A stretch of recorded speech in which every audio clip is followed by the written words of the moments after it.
School trip. आयु बस में बैठा बस यही सोच रहा था कि वो पहाड़ कैसे होंगे।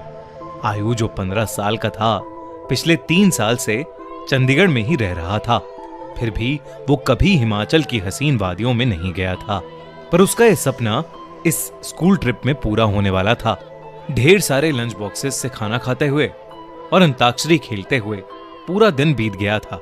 वो शिमला पहुंचने ही वाले थे कि पता नहीं कैसे उनकी बस जो कुछ मिनट पहले एकदम ठीक चल रही थी, उसमें से धुआं निकलने लगा। रात बहुत हो चुकी थी और बच्चे साथ में थे, तो सब टीचर्स ने मिलकर फैसला लिया कि वो पास में ही एक होटल के अंदर रुक जाएंगे और सुबह मैकेनिक को बुलाकर बस ठीक करवा कर शिमला के लिए वहां से निकल जाएंगे। वो लोग पास के एक होटल तक पहुंचे। वो होटल दोनों तरफ से बड़े बड़े पेड़ और पहाड़ों से घिरा हुआ था। सब टीचर्स ने बच्चों को होटल में अलग अलग कमरों में बांट दिया और डिनर के बाद सब सोने चले गए। आयु को अपने 2 दोस्तों अमन और रोहन के साथ कमरा मिला था और वो बहुत खुश था क्योंकि वो दोनों उसके काफी अच्छे फ्रेंड्स थे। आयु, अमन और रोहन जब कमरे में गए तो कमरे की खिड़की से उन्हें जंगल के बीचों बीच एक झील दिखाई दी। उन सभी को याद था कि कैसे पिछली स्कूल ट्रिप पर रात में 2 बच्चे ऐसे ही झील पर निकले थे और वो स्कूल के सबसे पॉपुलर बच्चे बन गए। तो उन तीनों ने भी प्लान बनाया कि इस बार वो भी कुछ कारनामा करेंगे। उन्होंने सोचा कि वो होटल से छुपके से निकल जाएंगे और उस झील पर जाकर फोटो खींचकर वापस आ जाएंगे। जैसे ही होटल का गार्ड सो गया, वो तीनों निकल गए।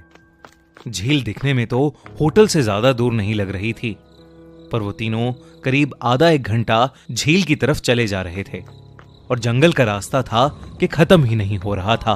ठंड बहुत ज्यादा बढ़ चुकी थी और उस सुनसान जंगल में उन तीनों की ठंड के मारे हालत खराब हो रही थी। उन्होंने अपना फोन चेक किया तो उसमें सिग्नल नहीं था। तब उन्हें लगा कि उन्हें झील का प्लान कैंसिल करके वापस होटल चले जाना चाहिए। अपने फोन की फ्लैशलाइट के सहारे वो वापस होटल का रास्ता ढूंढने लगे। रास्ता ढूंढते ढूंढते अमन और आयु, जो रोहन के थोड़ा आगे चल रहे थे, जब पीछे मुड़े तो उन्होंने देखा कि रोहन वहां था ही नहीं। तभी उन्हें अपने पास में से किसी के भागने की आवाज आई। वो बहुत घबरा गए, पर क्योंकि वो रोहन को अकेला नहीं छोड़ सकते थे, तो उन्होंने उस कदमों की आवाज का पीछा किया। वीरान और घने जंगल के बीच वो उन कदमों की आवाजों का पीछा करते गए, जो कुछ मिनटों बाद बंद हो गई। रोहन उनको अभी तक नहीं दिखा था और अमन और आयु अब बहुत ज्यादा डरने लगे थे। लेकिन तभी उन्हें ऐसी आवाज आई कि मानो कोई जमीन खोद रहा था। वो धीरे धीरे उस आवाज के पास गए और झाड़ियों के पीछे से उन्होंने देखा कि और कोई नहीं बल्कि रोहन ही जंगल में एक गड्ढा खोद रहा था। उन्होंने डर के मारे रोहन को पुकारा। रोहन उनकी तरफ मुड़ा और उन्हें गुस्से से भरी आंखों से देखने लगा। उसकी आंखें एकदम काली पड़ चुकी थीं, जैसे किसी ने उसके अंदर से आंखें ही निकाल ली हों। अमन रोहन के पास गया और उसने रोहन के कंधे पर हाथ रख के उससे पूछा कि उसे क्या हुआ है। लेकिन रोहन के कंधे पर हाथ रखते ही रोहन अमन के ऊपर चिल्ला उठा और रोहन ने उसे एक बहुत तेज धक्का दिया। अमन काफी दूर जाकर गिरा। रोहन के अंदर कोई अजीब सी शक्ति आ चुकी थी। आयु भागा भागा अमन के पास गया। रोहन अब आयु की तरफ आगे बढ़ने लगा, पर जैसे ही वो आयु के पास आया, रोहन को अजीब से दौरे पड़ने लगे और वो बेहोश हो गया। आयु उसको होश में लाने की कोशिश करने लगा और जैसे ही रोहन होश में आया, उसने अमन की तरफ देखा और जोर जोर से चिल्लाते हुए कहने लगा, वो अमन के अंदर है। तभी आयु ने देखा तो अमन सर झुकाए नीचे बैठा था। उसने अचानक से अपना सर उठाया और उसकी आंखें भी बिल्कुल काली पड़ी थीं। इससे पहले आयु और रोहन कुछ कर पाते, अमन जो कुछ देर पहले तक चोटिल था, वो उठकर जंगल के अंदर भागने लगा। रोहन और आयु ने उसका पीछा किया और फोन की फ्लैशलाइट में देखा कि अमन एक खंडर की तरफ भाग रहा था। करीब जाकर उन्हें दिखा कि वो खंडर दरअसल में एक बहुत पुराना घर था जिसे देखकर ऐसा लग रहा था कि वहां सालों से किसी इंसान ने कदम भी नहीं रखा था। दोनों बहुत ही डरे हुए थे और उनकी आगे जाने की हिम्मत नहीं हो रही थी। पर अमन को बचाने के लिए आयु और रोहन उस खंडर में घुस गए। ऊपर के एक फ्लोर से उन्हें एक आवाज आ रही थी। वो उस आवाज के पास पहुंचे तो जो उन्होंने देखा उस पर उन्हें विश्वास ही नहीं हुआ। उन्होंने देखा कि अमन बेहोशी की हालत में हवा में लटका हुआ था और एक बूढ़ी औरत उससे बात कर रही थी। उस औरत का चेहरा बहुत भयानक था। उसकी आंखें एकदम काली थीं। खाल लटकी हुई और बिखरे हुए सफेद बाल उसे और डरावना बना रहे थे।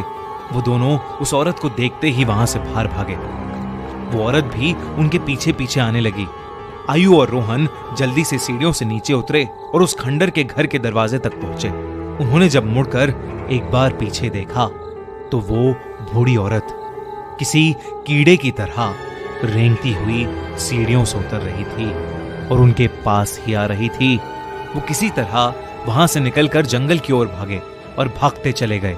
भागते भागते उन्हें पता नहीं चला कि कब वो उस झील के पास आ गए थे जिस झील की तलाश में वो होटल के बाहर निकले थे।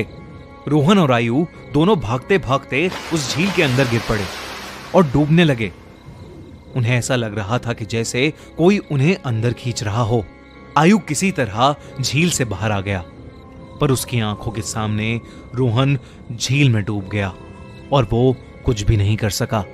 आयु ये सब देखकर इतना घबरा गया कि उसे चक्कर आने लगे और वो वहीं बेहोश होकर गिर पड़ा। आयु की जब सुबह आंख खुली तो वो उसी होटल के कमरे में था। वो भागकर बाहर गया तो बाहर पुलिस की बहुत सी टीम्स थीं और जमीन पर सफेद चद्दर में लिपटी हुई रोहन और अमन की लाश पड़ी थी। पुलिस ने तो इसे मर्डर घोषित कर दिया था, पर आसपास के रहने वालों ने बताया कि कई साल पहले उस जंगल में एक बूढ़ी औरत रहती थी। वहां उसका एक घर था। सभी से अलग वो औरत चैन से रहती थी। पर एक रोज उसके घर को कब्जाने के लिए पास के गांव के कुछ लोगों ने उसके साथ बदसलूकी की और उसे मारकर उस झील में फेंक दिया। तब से कोई भी इंसान रात में जंगल की ओर या उस झील के पास नहीं जाता। कहते हैं कि उस बूढ़ी औरत की आत्मा अभी भी वहां अपने बदले के लिए भटकती है। काश ये बात इन तीनों दोस्तों को पता होती तो शायद आज आयु के साथ साथ रोहन और अमन भी जिंदा होते।